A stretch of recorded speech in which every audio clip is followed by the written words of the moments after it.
Hola, en este programa queremos discutir la sustentabilidad social del bosque santiagueño. Queremos conversar acerca del debate entre los modelos de producción, el modelo de producción industrial y el modelo de producción de los pequeños campesinos y las consecuencias que trae este debate entre una y otra práctica. Para eso están con nosotros Lía Sótola, que es docente e investigadora de la Facultad de Humanidades, Ciencias Sociales y de la Salud de la UNCE, y nos acompaña también María Magdalena Abt, que es becaria de la Facultad de Ciencias Forestales. Ambas son investigadoras del proyecto Manejo Forestal por Pequeños Productores Campesinos de Santiago del Estero, que tiene la singularidad de que es un proyecto de ciencias forestales que estudia la sustentabilidad de la producción, pero incorpora la cuestión social. Entonces, por eso queremos conversar con ellas dos acerca de su experiencia que vienen trabajando desde el año 2010. ¿Cómo es este debate entre la producción industrial y la producción de los pequeños campesinos? ¿Qué le podemos decir a la audiencia acerca de este debate? Claro. Y bueno, desde el proyecto se plantea desde el momento en que tenemos un modelo muy fuerte, muy dominante, digamos, en la provincia, ganadero y agroindustrial.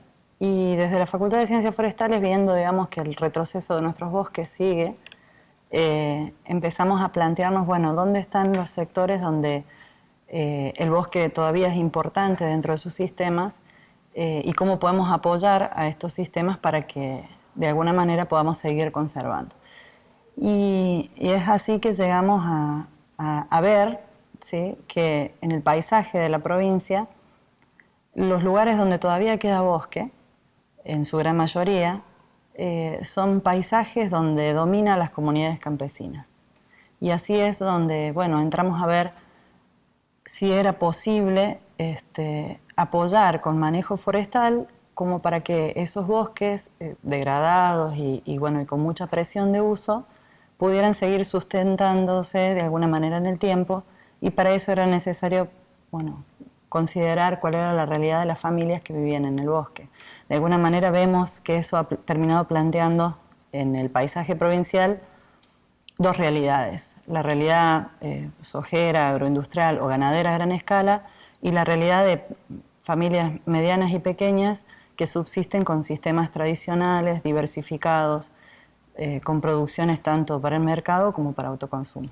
Bien, cuando hablamos por ahí para la gente que no está interiorizada sobre el tema de lo que se ha perdido de bosque santiagueño, ¿de qué cantidad estamos hablando? Santiago es una de las provincias que más ha perdido, digamos, en este sentido, como para que la gente que ve el programa pueda dimensionar el volumen de esta pérdida, ¿no? Sí. A mí me gustaría hacer dos consideraciones. Una es ubicarnos dentro de los bosques de la Argentina. Dentro de los bosques de la Argentina, la región chaqueña tiene en este momento el 80% de bosque que queda. Dentro de la región chaqueña, las provincias que integran completamente la región son Salta, Santiago y Chaco. Y casi toda parte de Formosa. Pero la deforestación en los últimos 10 años se ha dado principalmente en las provincias de Salta y de Santiago del Estero.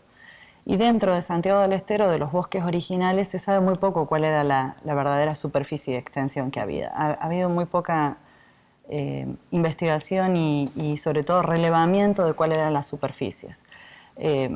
Informaciones muy viejas decían que Santiago estaba cubierto casi en un 80% de superficie boscosa. Y en este momento la provincia está quedando con un 30% de esa superficie, de la cual el 90% está seriamente comprometido porque está muy degradado. Entonces, a los números, para que la gente entienda, nos está quedando 1 millón de hectáreas de bosque en buen estado. El resto son bosques con diferentes procesos de degradación. Bien.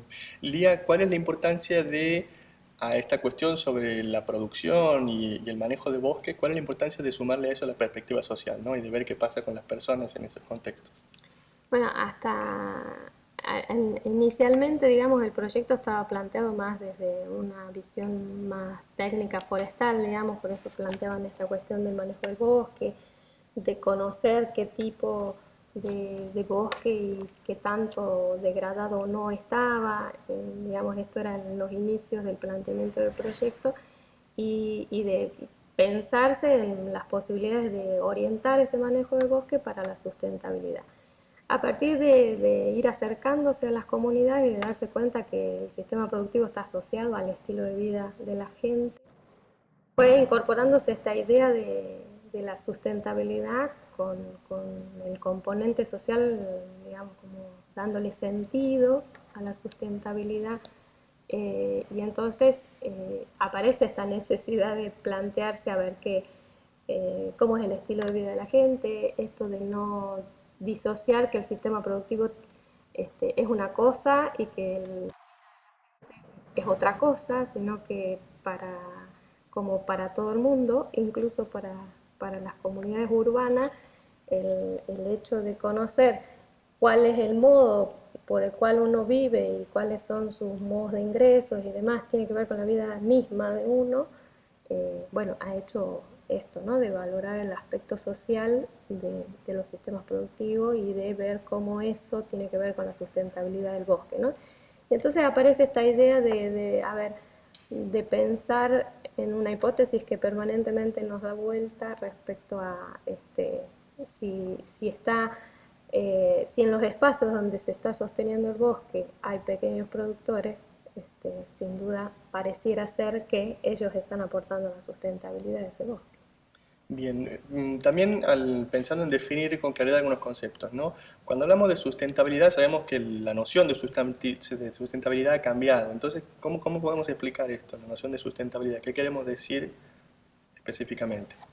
Nosotros partimos de la idea de sustentabilidad visto desde lo técnico, desde la investigación, ¿sí? Donde nosotros consideramos que un sistema productivo era válido si era sustentable, y esto significaba de que fuera económicamente rentable, socialmente justo y ambientalmente sano, ¿sí? El proyecto estaba en ese sentido tratando de, desde la mirada del investigador, comprobar o no si las comunidades cumplían con estos requisitos y si habían líneas de investigación para evaluar económico, ambiental y socialmente el manejo. Cuando uno empieza a trabajar con las comunidades y se empieza a desarrollar el proyecto, uno va repensando esta idea de la sustentabilidad, porque bueno, la sentimos como una idea externa, donde lo ponemos al otro a prueba. Y bueno, ahora que estamos en mitad del proyecto, pensamos en una idea de sustentabilidad desde adentro hacia afuera, digamos, de demostrar ese sistema que evidentemente es sustentable, a lo mejor no con las categorías que nosotros le habíamos puesto. Y lo que estamos tratando de descubrir es en qué categorías ese sistema está demostrando ser sustentable en el tiempo, porque de hecho las poblaciones están, las comunidades campesinas durante generaciones que han permanecido en su lugar, con lo cual es sustentable socialmente, tiene sustentabilidad social. El bosque ha permanecido en esos predios cuando en otros ha desaparecido, entonces hay cierta sustentabilidad ambiental, ¿sí? Y estas familias, para poder seguir existiendo durante generaciones, han desarrollado diversas y continuas estrategias de uso de los recursos, con lo cual tiene cierta sustentabilidad económica. Bien, ustedes en el trayecto de su investigación, en su trabajo de campo, han tenido contacto con estas familias, con estas comunidades.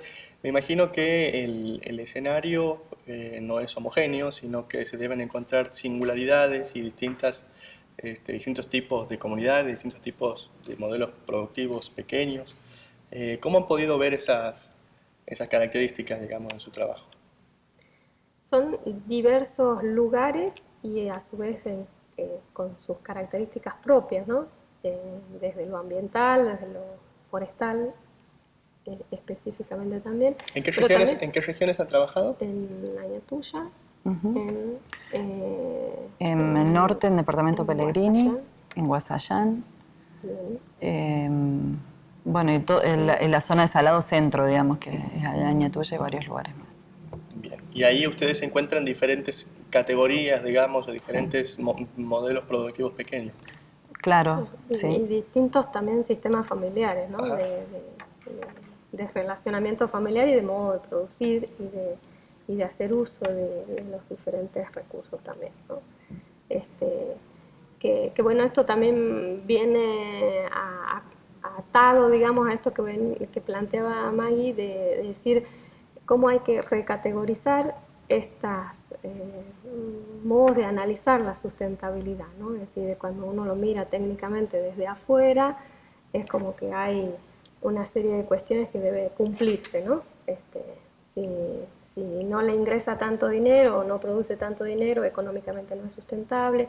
Si no sostiene socialmente a su familia en un proyecto de vida que generalmente es ajeno, no es socialmente sustentable. Y si ambientalmente tiene unas cuantas hectáreas de bosque, eso no va a incidir en el sistema ambiental en términos globales, con lo cual dice poco de la sustentabilidad ambiental. Pero cuando uno se acerca a las familias, se da cuenta que las categorías son otras, que la economía pasa por otro lado y que sí, para ellos ese conjunto y ese vínculo que tienen con la naturaleza es otro concepto también del ambiente, ¿no? Entonces, bueno, eso también hace a esta diferenciación de distintos tipos de familias y distintos tipos de productores y con un estilo de vida campesina también diferente, ¿no? Eso por ahí fue otra aprendizaje, digamos, en la marcha del proyecto desde el inicio hasta el momento de que uno se termina trabajando con las familias.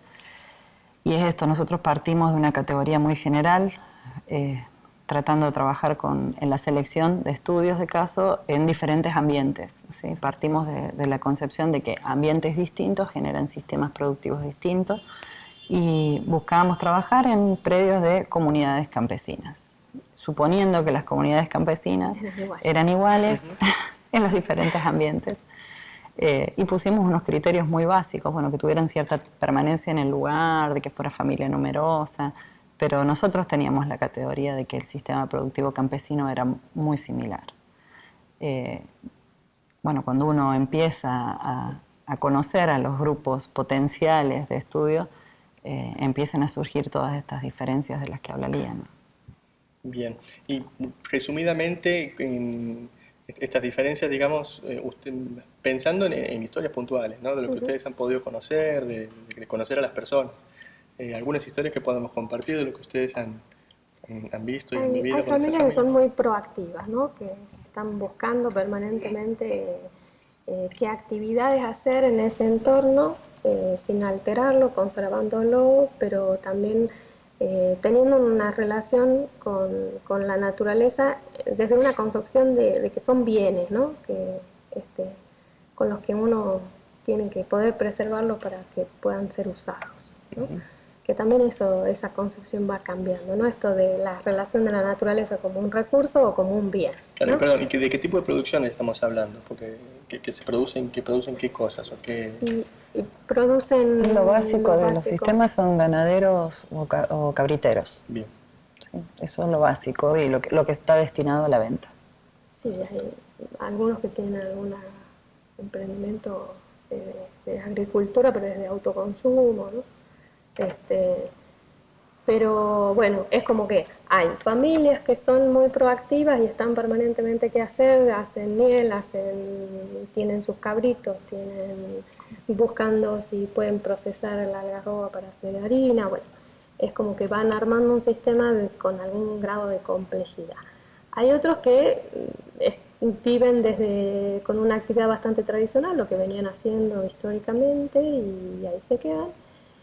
Y otros que han tenido en su historia de vida relacionamiento con espacios urbanos y con otros estilos de vida asociados a los citadinos, y entonces tienen otras expectativas de vida, otra concepción de lo que es el confort, de lo que es la vida familiar, y entonces van incorporando esta mirada a su vuelta al campo, ¿no? Es decir, familias que se han ido y volvieron. y han regresado a seguir produciendo en el campo.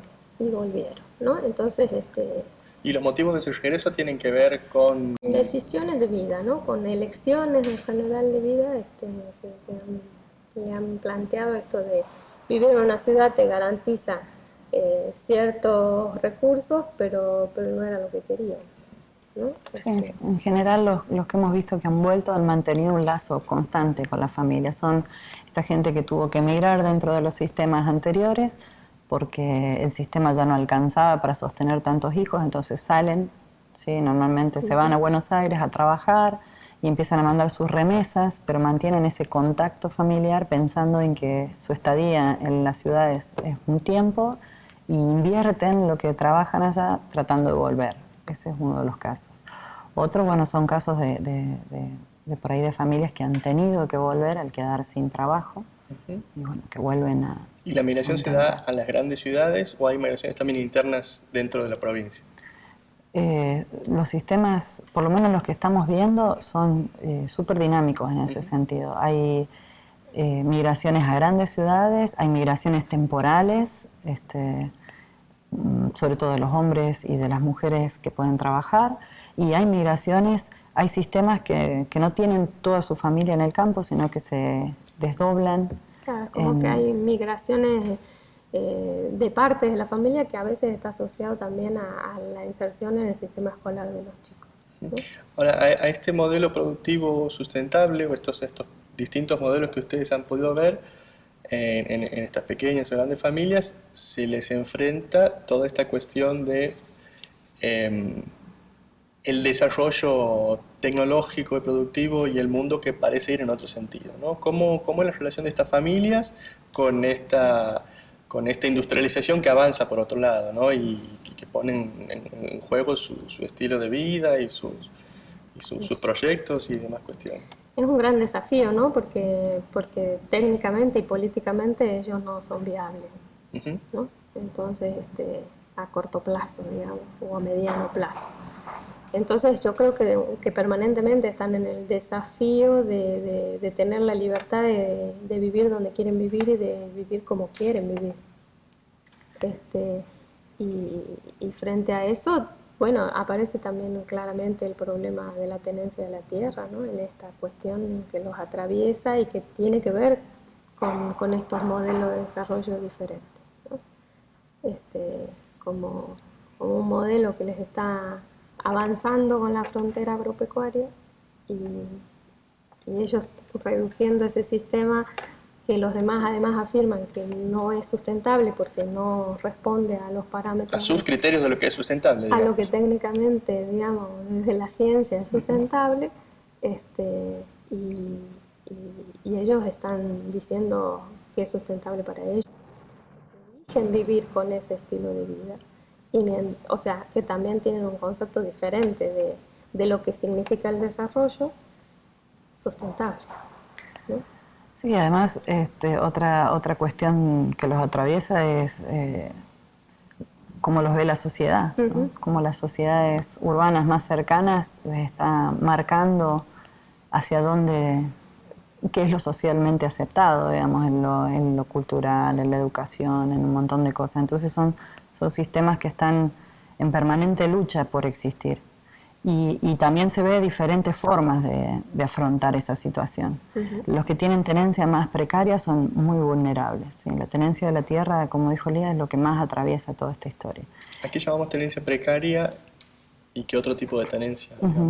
Y bueno, son sitios donde hay conflicto en este momento por la tierra, digamos, donde ellos se encuentran siendo poseedores por generaciones, pero sin ningún aval, y aparecen dueños con los títulos de la tierra sin la posesión. Entonces ahí esos son los conflictos más serios. Después hay otras familias que están sin título de la tierra, pero sin conflicto. Entonces su tenencia sigue siendo precaria, pero por lo menos no hay conflicto inminente, entonces ellos van pudiendo hacer mejoras a sus sistemas. Existen familias también que han hecho, digamos, ha habido ciertas habilitaciones políticas para que algunas familias o de algunos sectores pudieran gestionar, ¿verdad? Sí, sí. Esto también Sí, hay familias que tienen su tenencia resuelta y son donde, bueno, son las familias que mejor están en condiciones de enfrentar estas cosas, ¿no?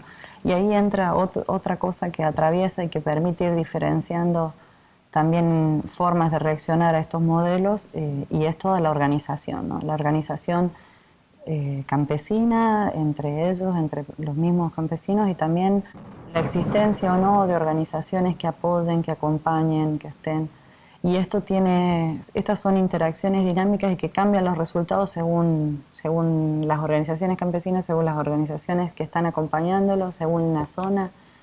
No es siempre una cuestión lineal y que se dé sí o sí, que hay una organización de técnicos acompañando y que se resuelva para mejor siempre las cosas, ¿no? Pero bueno, son también herramientas que nos han permitido ver comportamientos diferentes, porque hay productores que lo pueden aprovechar más, lo aprovechan como un recurso más y han logrado ventajas comparativas con respecto a los otros, aún en la misma situación. Y hay productores para los cuales les ha caído muy mal, digamos, que ha sido motivo de ruptura, de separación, de aumentar su vulnerabilidad ante la situación. Ahora, la llegada de ustedes y de investigadoras e investigadores a estas comunidades tiene que haber tenido sus repercusiones, digamos, tanto en las familias y a nivel institucional, me imagino, a la hora de venir a plantear estas cuestiones, digamos, de plantear estos modelos, estos conflictos en otros términos. ¿Cuáles han sido esas repercusiones que ustedes han podido ver y que se han podido También distintas, presentar? ¿no? En esto que los particulariza, ¿no? Hay familias que han empezado a interaccionar de una manera hasta incluso técnica, porque se han apropiado de las técnicas de recolección de datos, van haciendo sus inventarios, van definiendo qué es lo que quieren hacer, cómo lo quieren hacer, dónde lo quieren hacer, y hay como un proceso entre las visitas nuestras y su vida continua, un proceso que también es continuo, ¿no? Porque ellos van haciendo cosas porque hay una apropiación de todo este proceso mientras no estamos, ¿no? Que creo que es lo mejor que le puede pasar a un investigador, ¿no? Porque a veces los investigadores creemos que cuando trabajamos, sobre todo en los ámbitos sociales, ¿no? Y en comunidad y en terreno, que las comunidades se frisan hasta que nosotros volvamos, ¿no? Entonces esto nos da la pauta de que no es así, que la vida es un continuo permanente y que va teniendo una dinámica propia, más allá de lo que uno puede hacer desde afuera como investigador.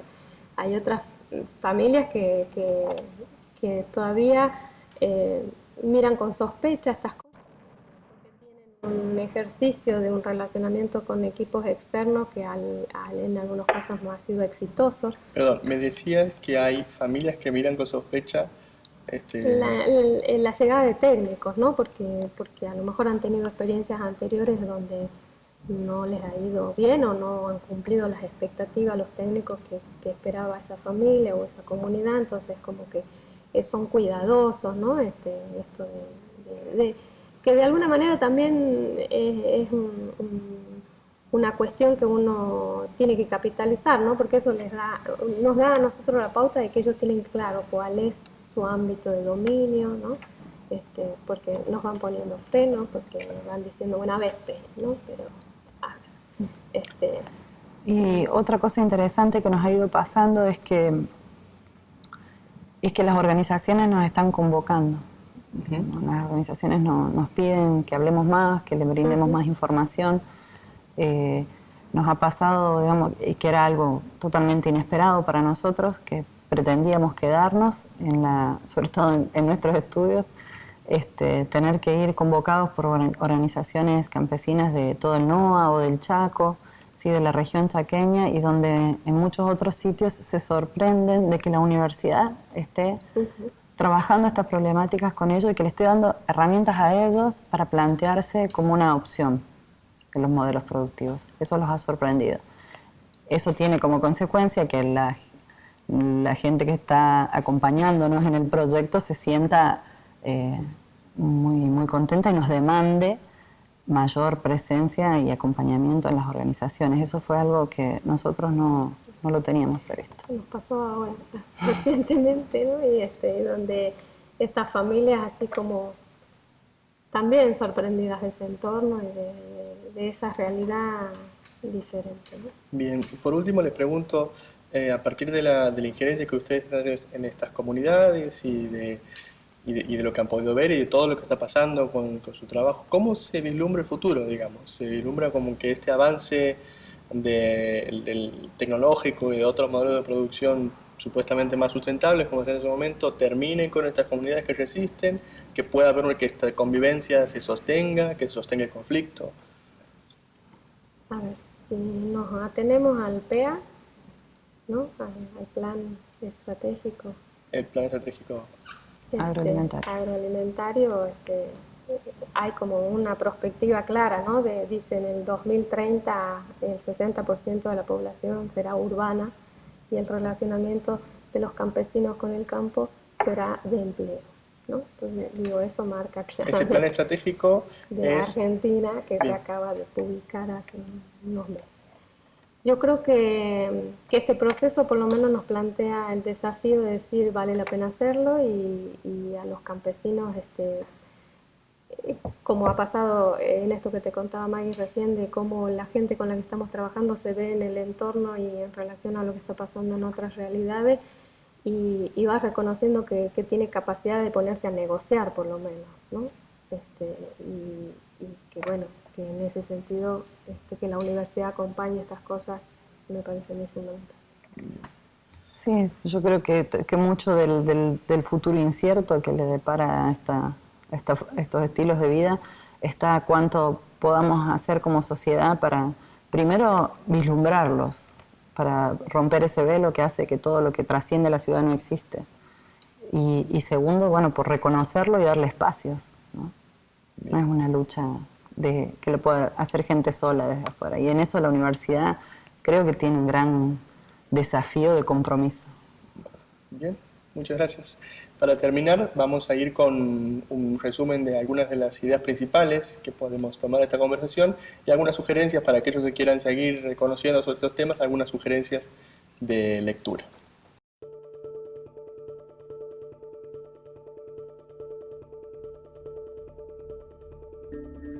En sus orígenes, la provincia de Santiago del Estero estaba cubierta casi en un 80% de superficie boscosa. A inicios del siglo XXI, a la provincia le queda solamente un 30% de esa superficie original, de la cual un 90% está seriamente comprometido porque está muy degradado. Se estima que en la actualidad queda 1 millón de hectáreas de bosque santiagueño en buen estado. Esa degradación de la superficie boscosa ha sido especialmente intensa en los últimos 15 años, con el boom de la soja y los agronegocios. Desde un punto de vista técnico, la idea de sustentabilidad considera que un sistema productivo es válido si es económicamente rentable, socialmente justo y ambientalmente sano. Investigadores de la UNCE detectaron que los escasos lugares donde el bosque se conserva en buen estado y donde se llevan adelante proyectos sustentables son donde la tierra es trabajada por pequeños productores campesinos. En distintas zonas de Añatuya, Pellegrini y Guasallán existen pequeñas comunidades con emprendimientos de ganadería, cabritería y agricultura que cumplen con todos los indicadores de sustentabilidad económica, social y especialmente con los de sustentabilidad ambiental. Sin embargo, para los parámetros de la economía moderna y las demandas del mercado internacional, estas comunidades no son viables y se encuentran en una permanente lucha por existir. El avance de la frontera agropecuaria ha ido reduciendo el territorio ocupado por estas comunidades y muchos se ven obligados a emigrar. De los que se van, la mayoría ahorra y se organiza con el objetivo de volver al campo. Los que se quedan buscan resistir con su modelo de producción, apoyados por diversas organizaciones campesinas. El Plan Estratégico Agroalimentario que se encuentra vigente en nuestro país tiene como perspectiva que para el 2030 el 60% de la población será urbana y la relación de los campesinos con el campo será de empleo. Mientras tanto, los pequeños productores campesinos buscan mediante diferentes herramientas legales y políticas regularizar su situación legal con la propiedad de tierra y sostener sus modelos de producción.